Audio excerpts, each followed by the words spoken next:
हम फ़ख्र से कहते हैं रब ने हमें बरेलवी बनाया है, और ये बरेलवियों ही का मुक़द्दर है कि उन्हें दुख में भी मदीना याद आता है और सुख में भी मदीना याद आता है। वरना कई ऐसे कम नसीब, क्या मैं तो बदनसीब कहता हूँ उन लोगों को कि लौट कर आ गया मक्के से मदीना ना गया, जाता भी कैसे जब आका ने बुलाया ही नहीं। कई बार तो उसकी हदों से लोग खाली लौट आते हैं, और ये हम बरेलवियों का मुक़द्दर है कि जहाँ बैठ जाएं वहीं से आंखें बंद करके हुजूर के मदीने का दीदार कर लेते हैं। इसीलिए कहा जाता है कि मरने की तरफ देख न जीने की तरफ देख, जब चोट लगे दिल को मदीने की तरफ देख। हमारा रिश्ता हुजूर से बड़ा गहरा है। हमारी ज़िंदगी बाद में है, हुजूर पहले हैं। हमारी सांसें बाद में हैं, हुजूर पहले हैं। हमारी धड़कनें बाद में हैं, हुजूर पहले हैं। हमारी आंखों की रोशनी बाद में है, हुजूर पहले हैं। हमारे जिस्म की सांसें बाद में हैं, हुजूर पहले हैं। और हम बाद में क्यों हैं? ज़मीन व ज़मा तुम्हारे लिए, मकीन व मकान तुम्हारे लिए, चुनीन व चुना तुम्हारे लिए, बने दो जहां तुम्हारे लिए, दहन में ज़बान तुम्हारे लिए, बदन में ग़िज़ात तुम्हारे लिए, हम आए यहाँ तुम्हारे लिए, उठे भी वहाँ तुम्हारे लिए। सबा वो चले के बाग भले, वो फूल खिले के दिन हो भले, रिवा के तले सना में खुले रज़ा की ज़बान तुम्हारे। जिंदाबाद जिंदाबाद, बहुत अच्छे, जिंदाबाद। अल्लाह वाह वाह। अल्लाह सलामत रखे उन नौजवानों को जिनकी नज़र में आज भी मदीना रहता है, आज भी मदीना रहता है। ये सब जानते हैं दुनिया में क्यों आए हैं, क्या करने आए हैं, और दुनिया से जाने के बाद क्या होना है, ये भी सबको पता है। अब ये कोई इतनी बारीक बात नहीं कि जो किसी की समझ में नहीं आए। हम दुनिया में हमेशा रहने के लिए नहीं आए, हम दुनिया में चंद सांसें गुजार के जाएंगे, और वो मुद्दत बचपन में पूरी हो जाए या जवानी में पूरी हो जाए, या अल्लाह वक्त दे तो बुढ़ापे तक ये सांसें चलें, ये उसकी मर्ज़ी पर मौकूफ़ है। उसने जितना वक्त दे के भेजा है हमें उतनी सांसें गुजारनी है यहाँ पर। लेकिन लाजिम यह है कि इन सांसों को कैसे गुजारा जाए, ये ज़िंदगी कैसे गुजारी जाए, ये सबसे ज़्यादा अहम बात है। नौजवानों, आज जो दौड़ लगी है ना एक से आगे एक होने की, तो इसमें कोई मज़ा नहीं है। हमने अमीरों के जनाजे भी देखे हैं, हमने गरीबों के जनाजे भी देखे हैं। कब्र सबकी एक जैसी होती है।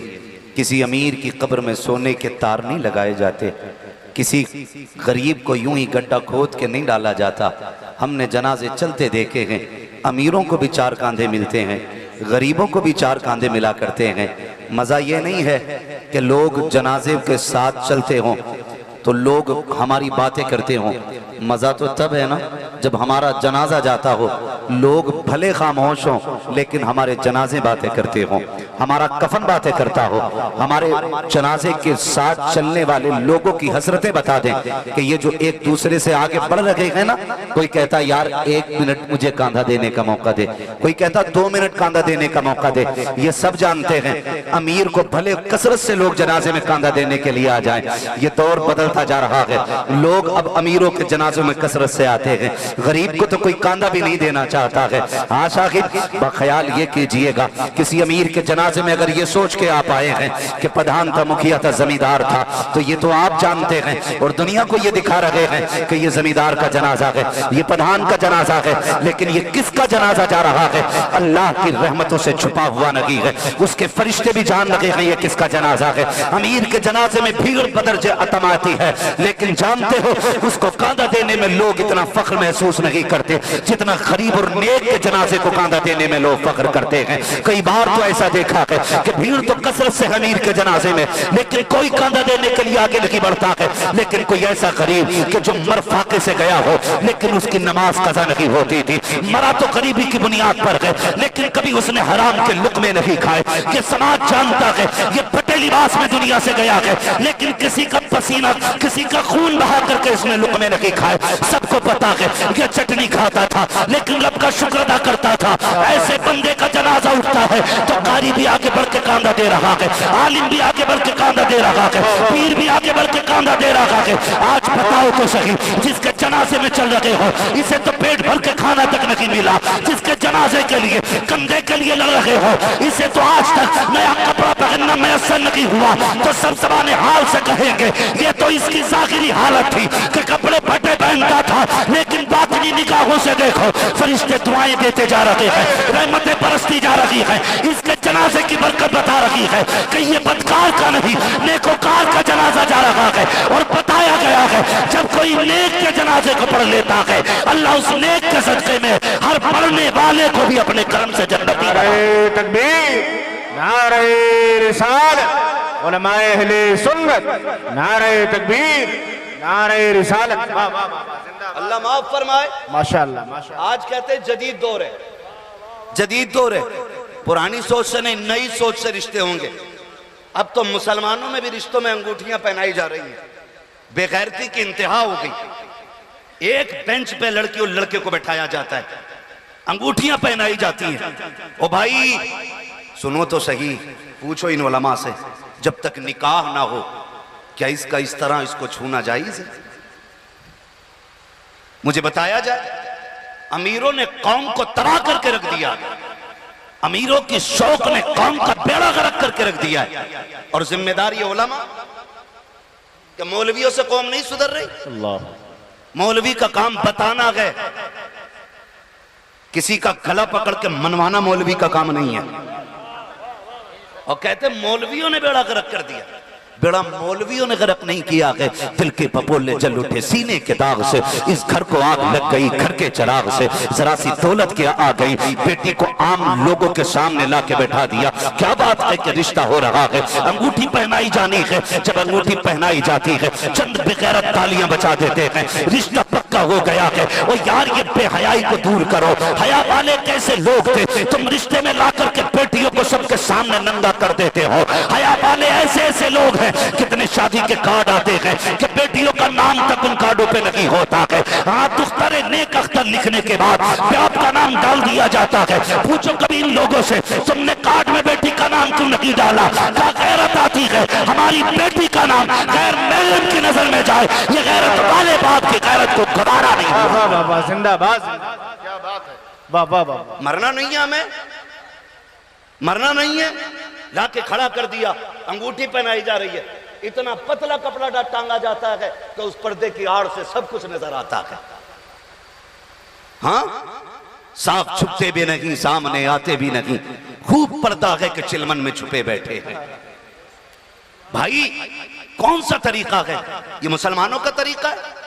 नहीं, मुसलमानों का तरीका ये नहीं है, इस्लाम का तरीका ये नहीं है कि जरा से टके भर की दौलत आ गई है तो शरीयत के कानून को पसे पुश्त डाल दोगे।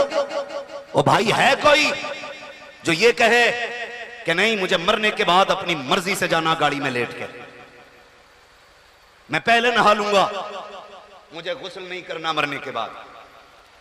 है किसी में खसाबी?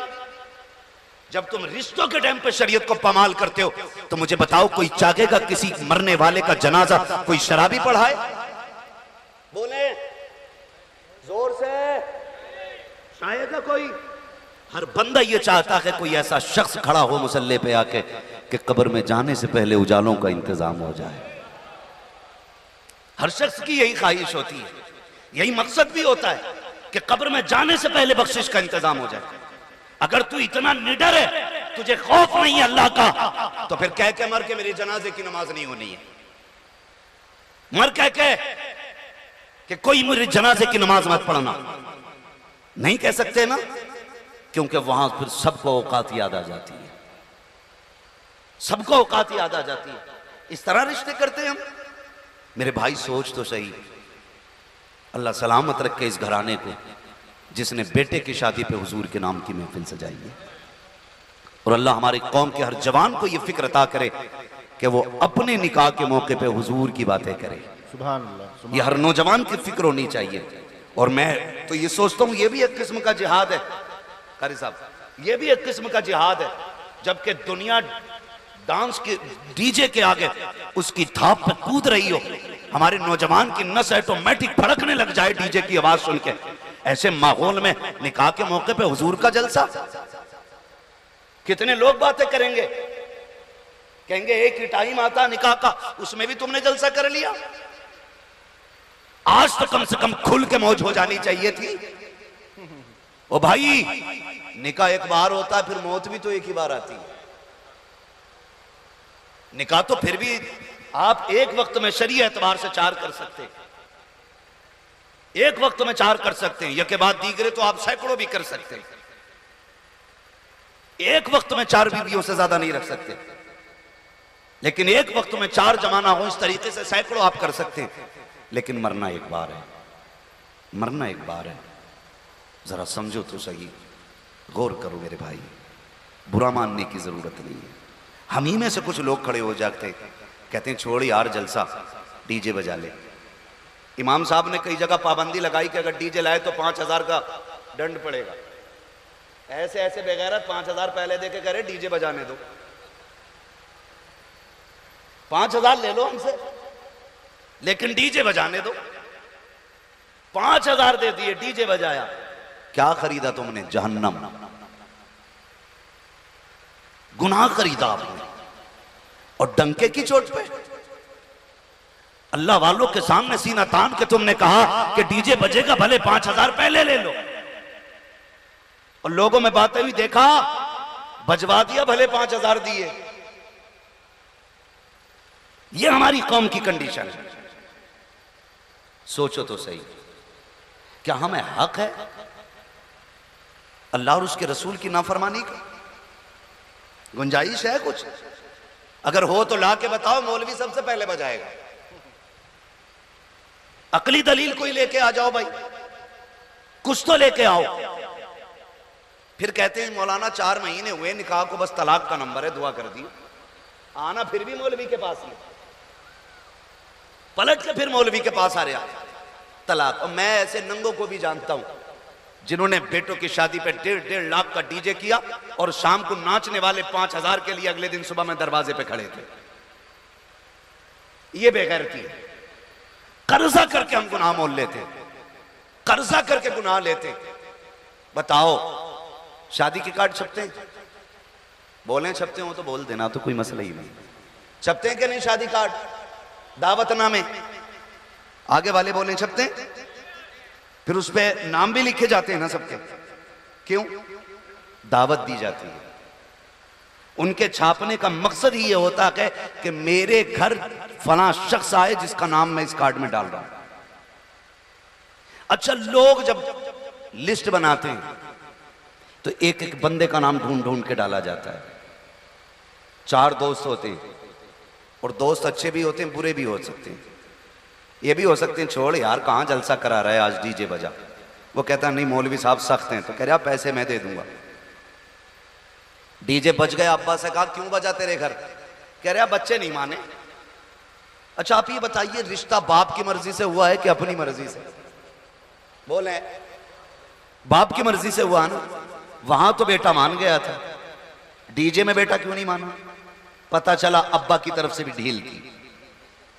वो भी सोच रहा था 2-4 मिनट हम भी देख लेंगे, क्योंकि बुढ़ापे में ये भी आंखें सेकना चाह रहा था। इसके कानों में भी रसगुल्ला था। कहता बच्चे नहीं माने, और बच्चों से कहो क्यों भाई तुम क्यों नहीं माने? कि मेरे दोस्त नहीं माने। अब दोस्त ढूंढते रहो। एक दोस्त से पकड़ो कि मैं थोड़ी हूं, वो तो फना है, मैं थोड़ी हूं, वो तो फना है। ये कह के अपनी बात एक दूसरे के ऊपर डालते रहते हैं। गौर से सुने आप, मुझे बताएं, जब लिस्ट बनती है मेहमानों की तो चंद घर के जिम्मेदार लोग बैठते हैं, और उसके बाद एक कॉपी में पहले लिस्ट बनाई जाती है। खालू का नाम, मामू का नाम, सारे रिश्तेदारों का नाम, फिर दोस्तों अहबाब का नाम, मिलने वालों का नाम, जितने लोगों को दावत जानी थी सबका नाम डाल दिया जाता है। फिर उसके बाद बार बार वो लिस्ट पढ़ी जाती है। कोई रह जाता है तो बताया जाता है फलां रह गया है, फलां रह गया है, इसका भी डालो, इसका भी डालो। यहां तक कि अगर कोई नाराज होता है कहते हैं इसका भी डालो। कहते हैं खालू नाराज हैं, तो वो 2-4 जो बैठे होते दाएं बाएं के कहते कोई मसला नहीं, हम मना के ले आएंगे।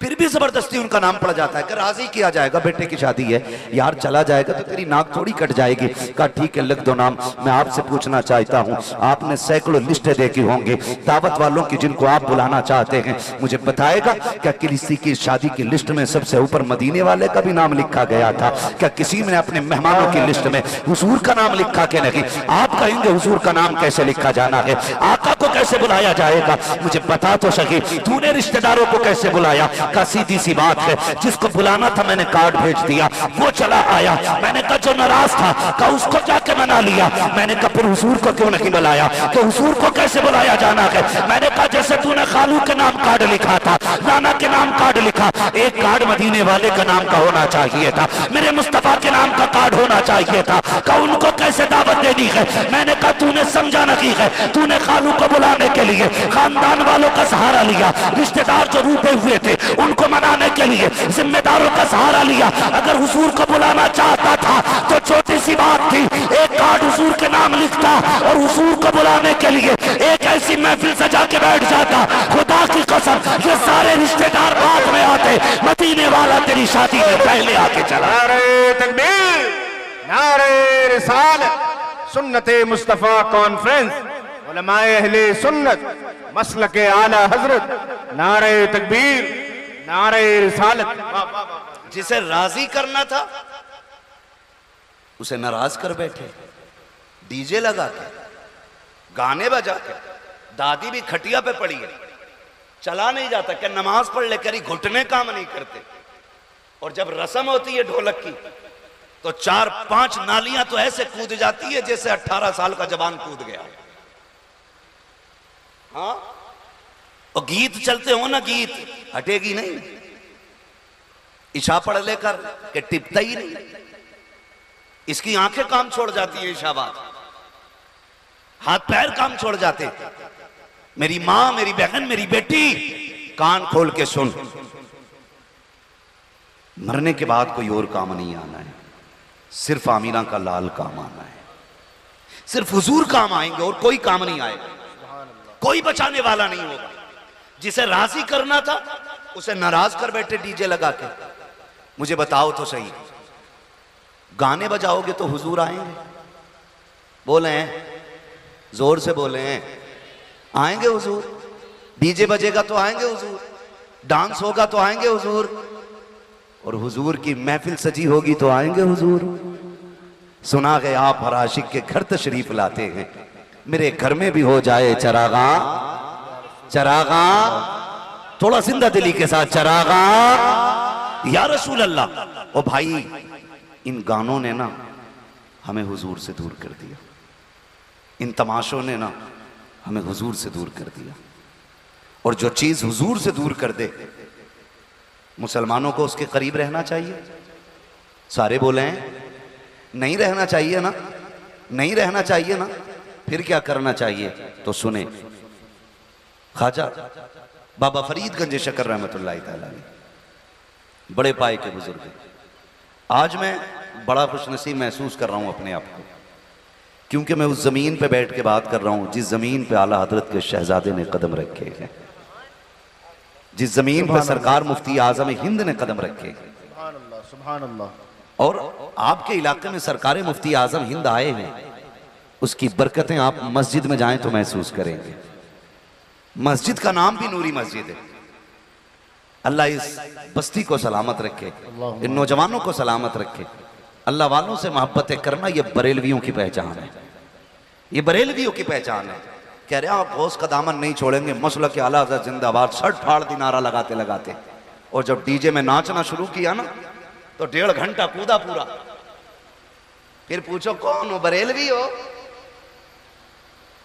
कादरी हो, चिश्ती हो? फिर मैया मर जाएगी बताते वक्त कौन है। खुदारा बदले अपने आप को। बाबा फरीदगंज शकर रहमतुल्लाह तआला अलैह आपका एक मुरीद था और वो आपसे ना बेपनाह मोहब्बत करता था, दूर का रहने वाला था मगर था किसान। लेकिन उसकी एक आदत थी, साल में एक बार अपने पीर से मिलने जाया करता था। कितने दिन में? कितने दिन में? 1 साल में। लेकिन खाली हाथ नहीं जाता था, अपने पीर के लिए एक लुंगी लेके जाया करता था। लुंगी समझते हैं? तहबंद है ना, लुंगी बोलते हैं ना। लुंगी तहमद लेके जाया करता था। लुंगी लेके जाता, तोहफे में हजरत की बारगाह में पेश करता। और इतनी फरावानी उस वक्त नहीं थी दौलत की जितनी आज है। आज तो बंदा फेंकता ज्यादा है, पहनता कम है।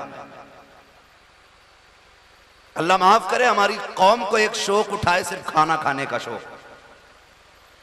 इतने होटल खुलते जा रहे हैं, जब होटल की कसरत दिखाई दे समझ लेना मुसलमानों का इलाका आ गया।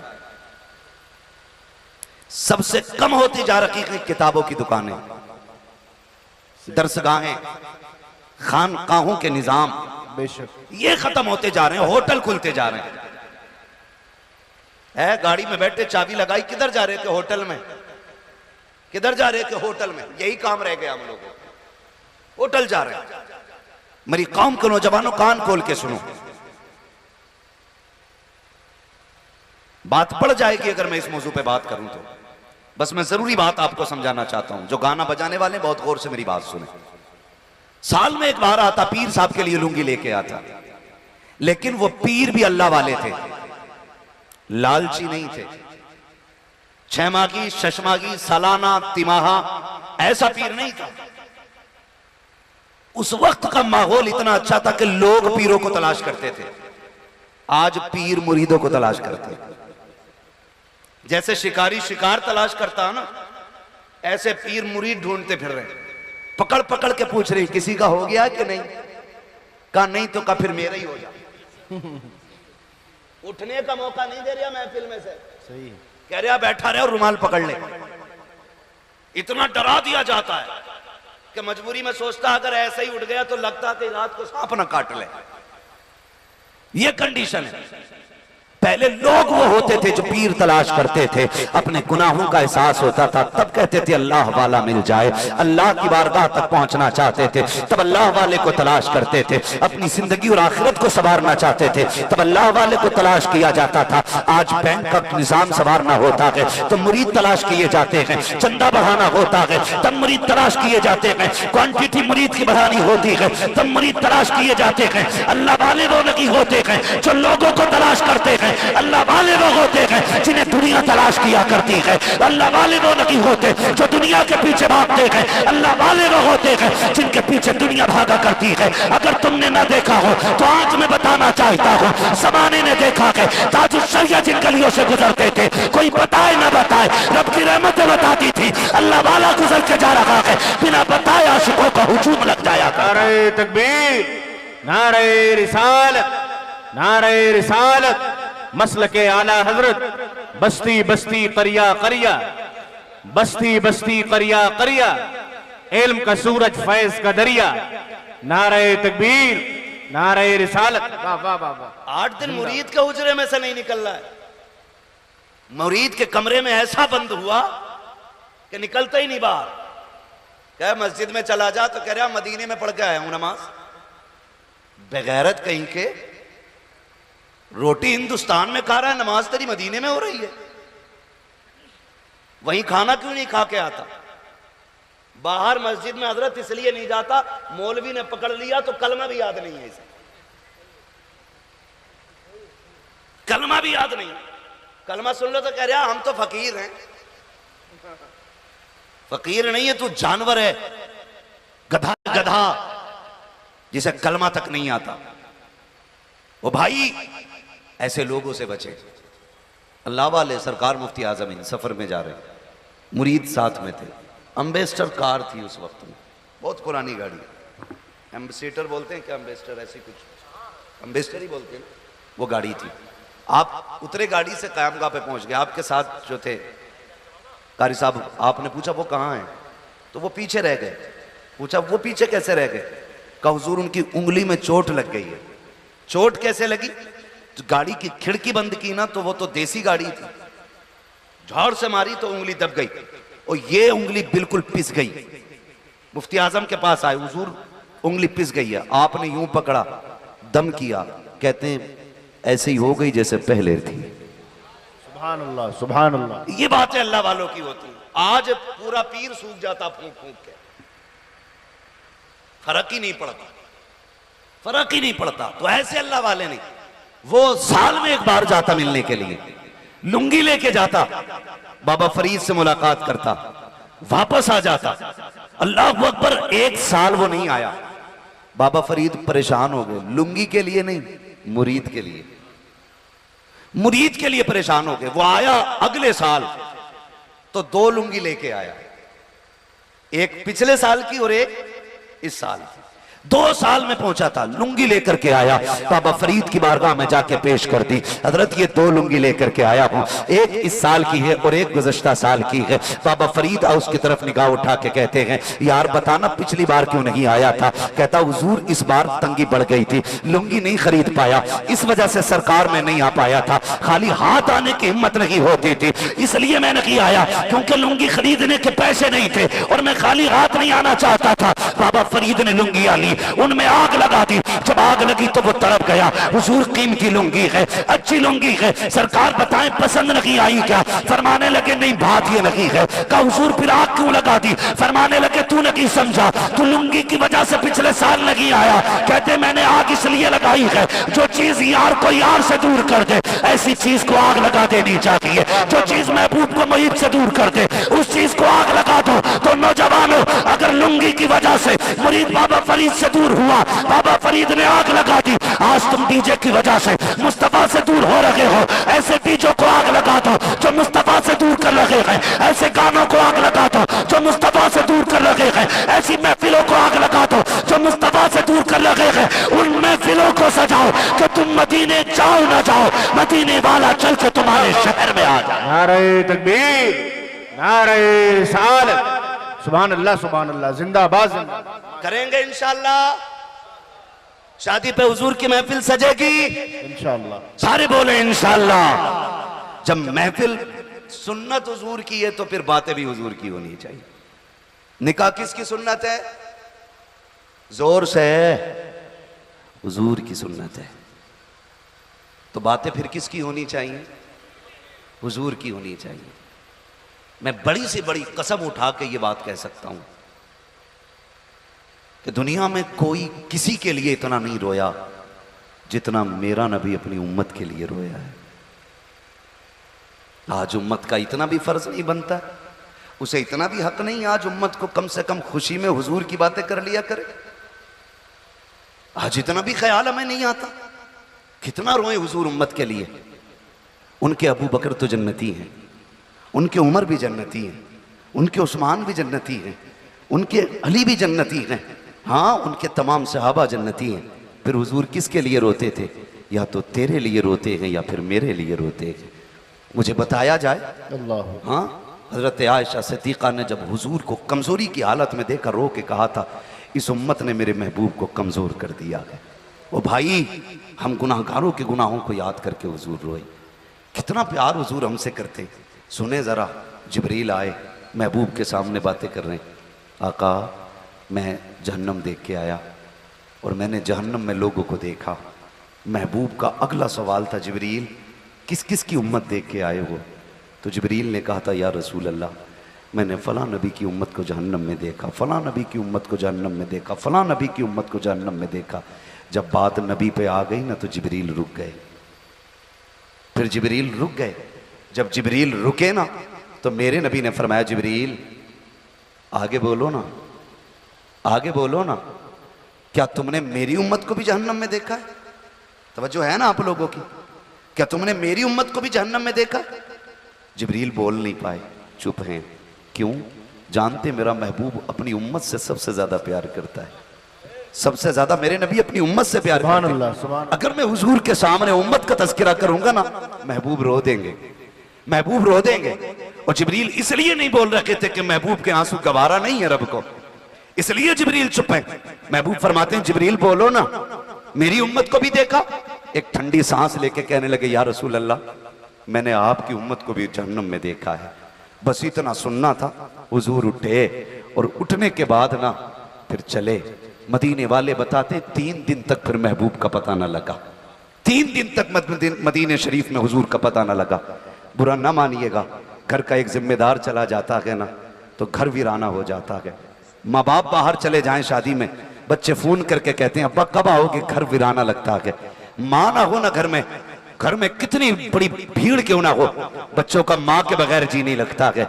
अगर हमें माँ बाप इतने प्यारे हैं तो सहाबा को रसूल पाक कितने प्यारे होंगे। सुभान अल्लाह। सहाबा को रसूल पाक कितने प्यारे। आज उम्मती के इश्क का आलम यह है, हमने महबूब को देखा ना की है, हमने हुजूर को अपनी आंखों से नहीं देखा है, लेकिन फिर भी इश्क इतना है, अगर उनके नाम पे जान देने की बात आ जाए हुजूर का एक उम्मती सबसे अगली सब में खड़ा हो जाएगा। ये हुजूर के इश्क की बात है। और यार अगर बिन देखे इश्क का ये आलम है तो फिर अबू बकर के इश्क का आलम क्या होगा, उमर के इश्क का आलम क्या होगा, उस्मान के इश्क का आलम क्या होगा, अली की मोहब्बत का आलम क्या होगा, और फिर खुद उनके जिगर का टुकड़ा खातून जन्नत उनके इश्क का आलम क्या होगा, और वो हसनैन जो कंधों पे खेलते थे उनके इश्क का आलम क्या होगा। सहाबा कहते हैं एक नहीं दो नहीं 3 दिन हो गए महबूब नजर नहीं आए। अब मस्जिद नबवी सोनी सोनी लगती है, मस्जिद में जाते हैं मेहराब खाली देखते हैं, आंसू निकल आते हैं, सुफ़ा पे जाके बैठते हैं, चबूतरा खाली नजर आता है तब भी आंसू निकल आते हैं। महबूब को देखे बगैर अब दिल बेकरार है, हर जगह तलाश किया गया, मुस्तफा का पता ना लगा। हुजूर के एक सहाबी हजरत उमर से बातें करते हैं, क्या किया जाए, का बस्ती तो ढूंढ ली है, एक एक घर का पता लगा लिया है, चलो जंगल में तलाश किया जाए। जंगल की तलाशी की बारी आई, हुजूर के एक सहाबी तोड़े जंगल में मुस्तफा को दीवानों की तरह तलाश कर रहे हैं। आज हमें सुभान अल्लाह कहते हुए मौत आती है, नात ऐसे सुनते हैं जैसे मैयतों के सामने कोई मरसिया पढ़ा जा रहा हो। और यार जब हुजूर का जिक्र हुआ करे दीवाना बार बोलने लग जाया करो, इसलिए कि ये उनके इश्क का कमाल है, जिस सीने में उतर जाता है उसे दीवाना बना दे। नारे तकबीर, नारे रिसालत, सुन्नते मुस्तफा कॉन्फ्रेंस, उलमाए अहले सुन्नत, मुसलमानान अहले सुन्नत, मसलके आला हजरत हजरत अल्लामा मुफ्ती हम्माद रजा साहब किबला, नारे तकबीर, नारे रिसालत।